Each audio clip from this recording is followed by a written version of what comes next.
here to share with you keys I have discovered to holding female power.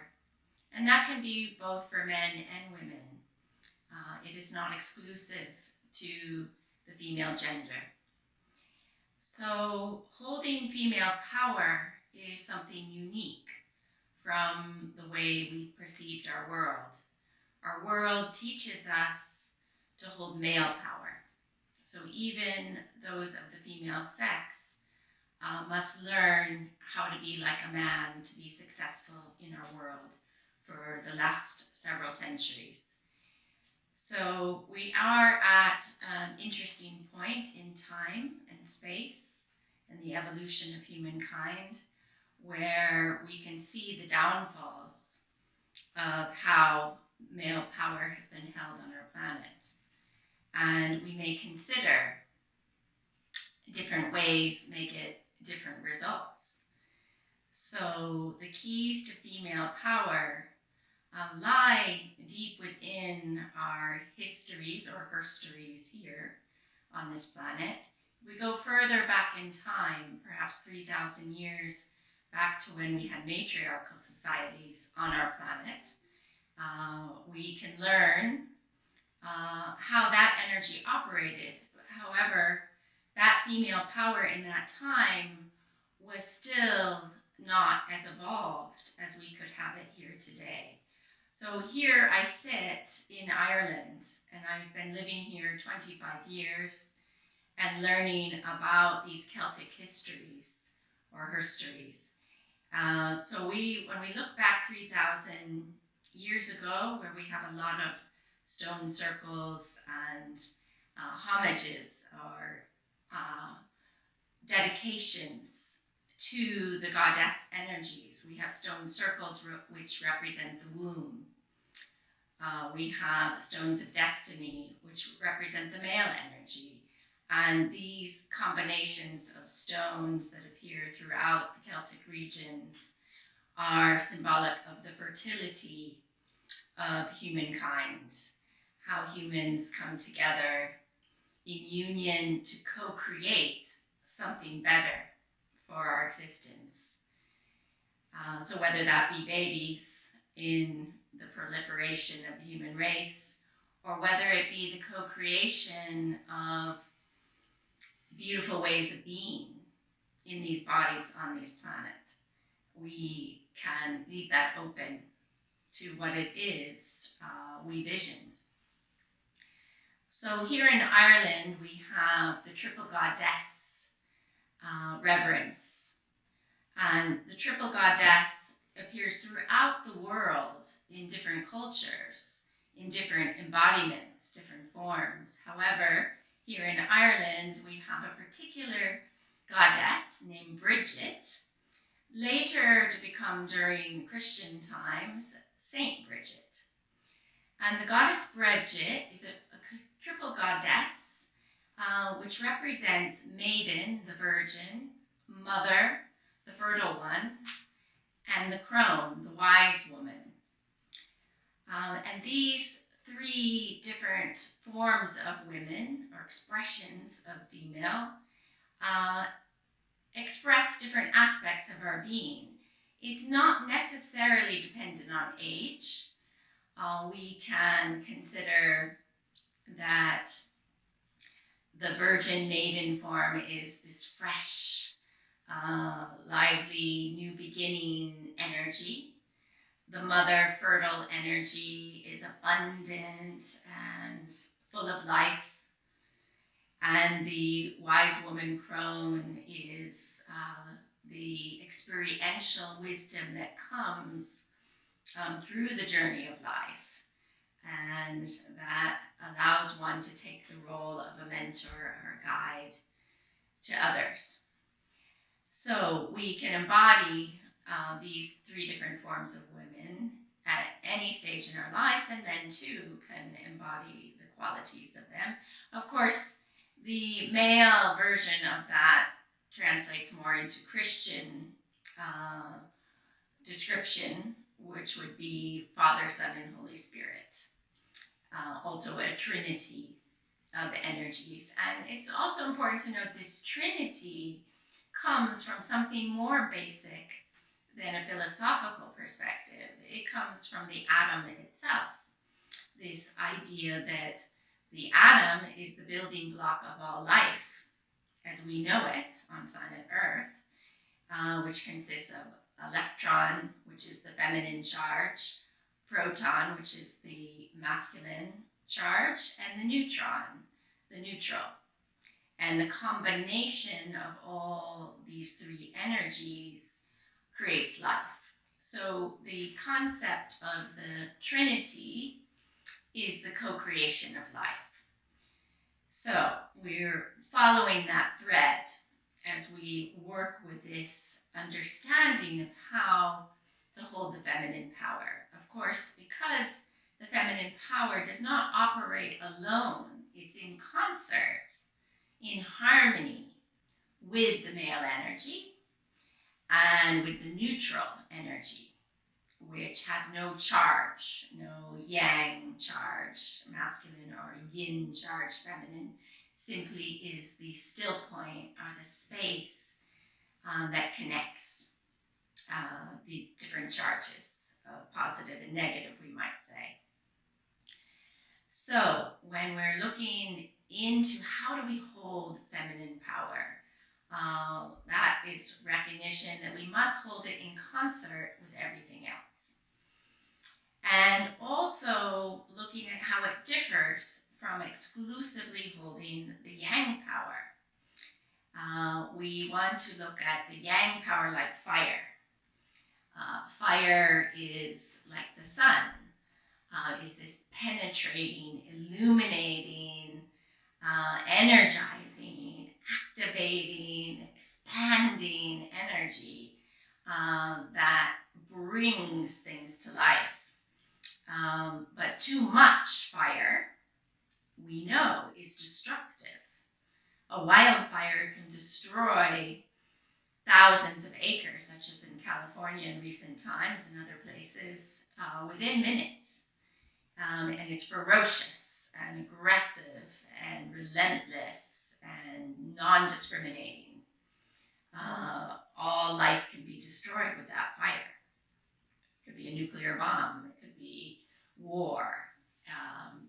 So in the extreme, the yang male energy destroys as much as it has the potential to create and bring life.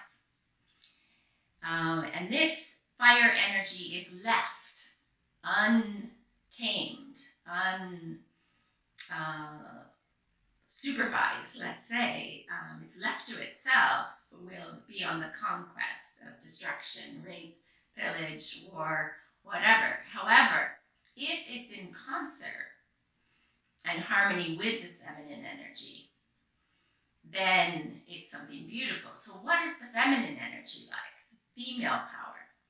It's yin, it's earth, earthy and watery energies, which make up our planet. So if our planet had no sun, it could be earth and water, but very cold, frozen, without life also, a barren land.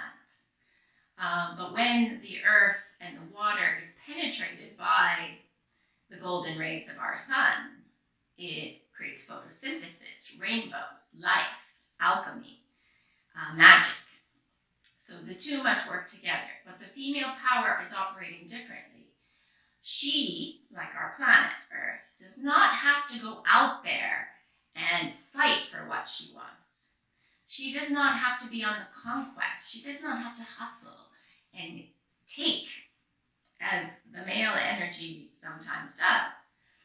She just simply holds the energy and holds this energy just by being present. Here I am. This is where I stand. This is what I want. This is what I hold, without having to do something, without having to take big actions. It's simply the ability to hold the energy. So she can hold the fire that comes to her, that she attracts towards her. She can hold that fire like a stone heart holds the flame. And when that fire is held by the earthy energy, steady, firm, present like a rock, then that energy is useful. You can create things with it. So we take the fire of Prometheus, and to keep it safe in the human hands, it has to be contained within a stone hearth, within a torch, within a lantern, within a candle holder.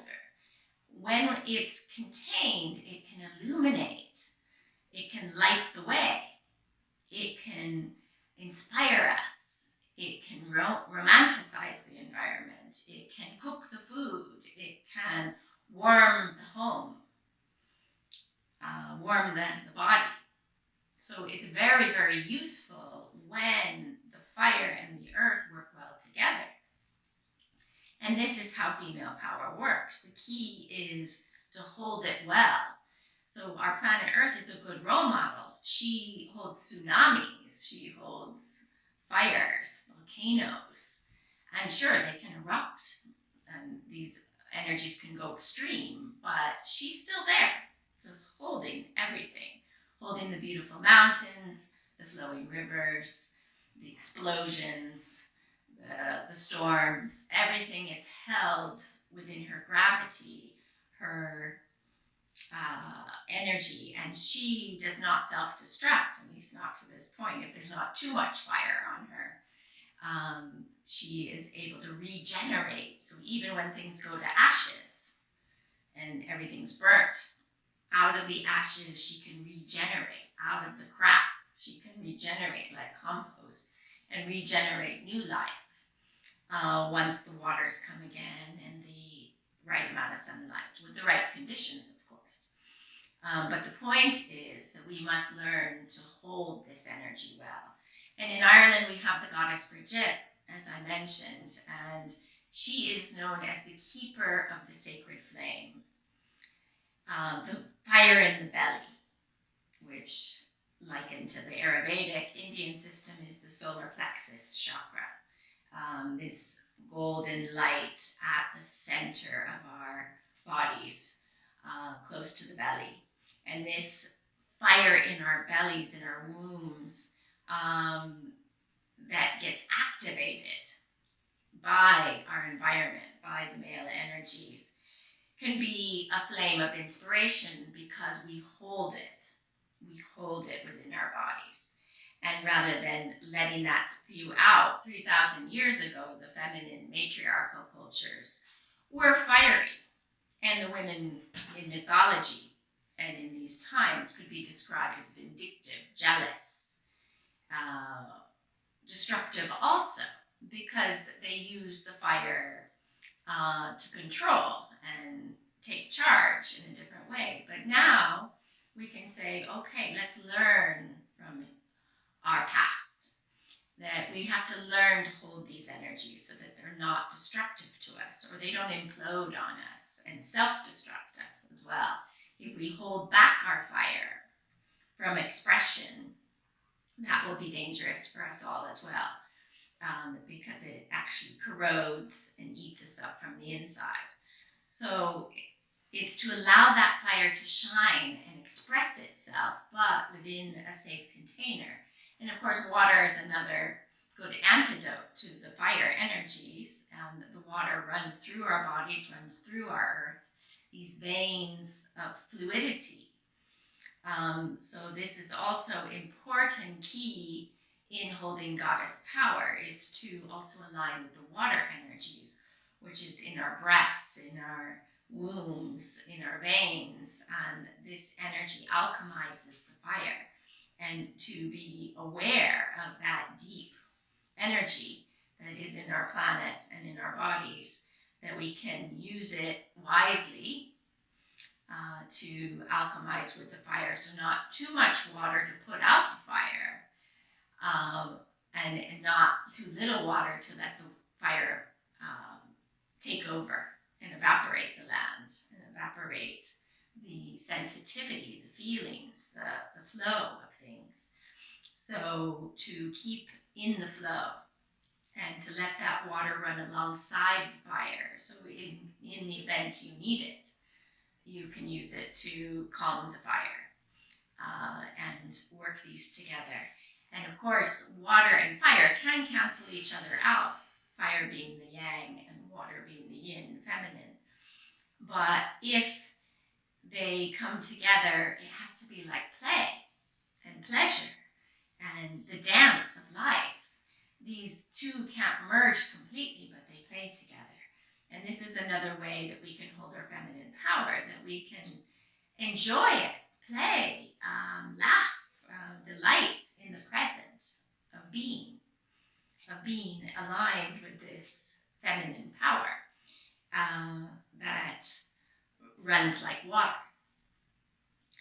So these are some of the keys to holding the feminine power, to work with this earth energy, to work with the water, to hold them well in connection with the fire, and to celebrate the life in this way and enjoy this existence.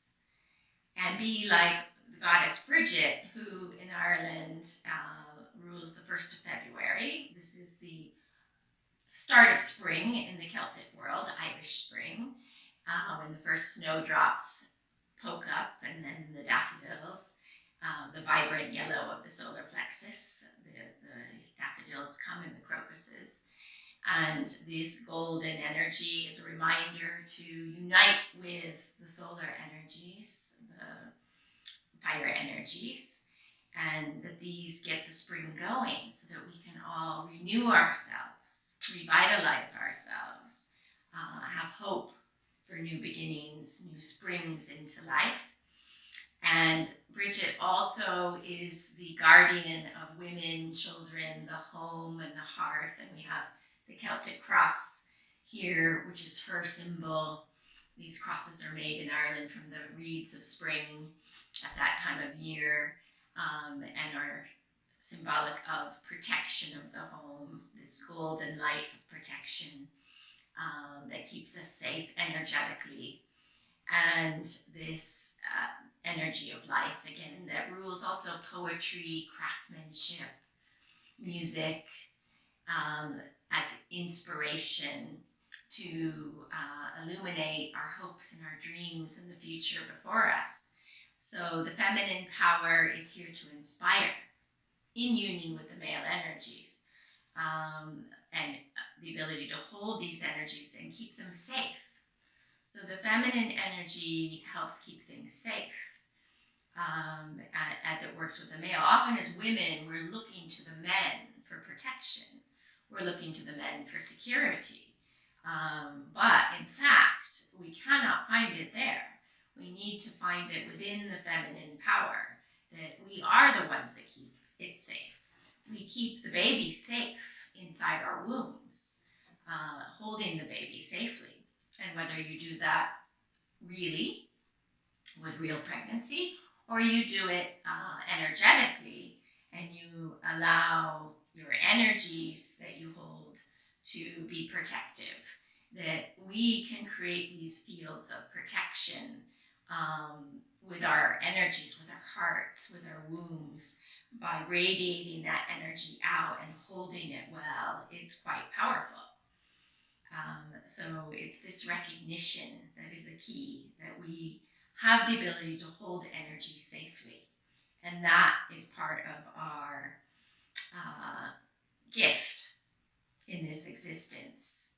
And we can begin to practice that as we go along. And I'm happy to share many, many practices with you in doing just this, holding your feminine power well, and watching the good results, because it's also a magnetic power. So as you learn to hold the energies, you create a magnetism, just like our planet Earth has magnetism. And you can attract in what you want and desire with that magnetism. It's not, again, something you have to go out searching for what you want and grasping at it, trying to take it. But rather you hold the energies well. This vibration strengthens, becomes more powerful, and then you can attract in all that you desire and want with a clear vision, with inspiration for what it is that's going to make this reality more amazing and beautiful. So again, I have a bag full of tools, embodiment tools,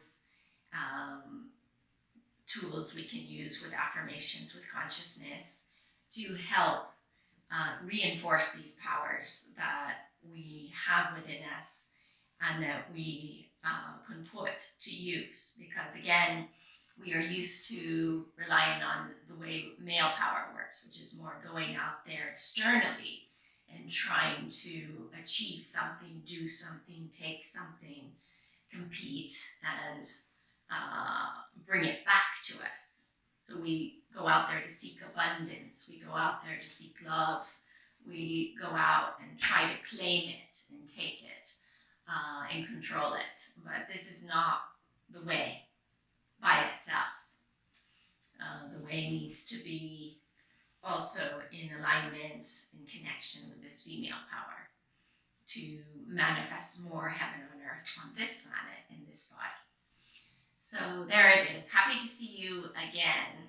If you seek ways and practices, you can give me a call or reach out. So all the best to you in this beautiful journey.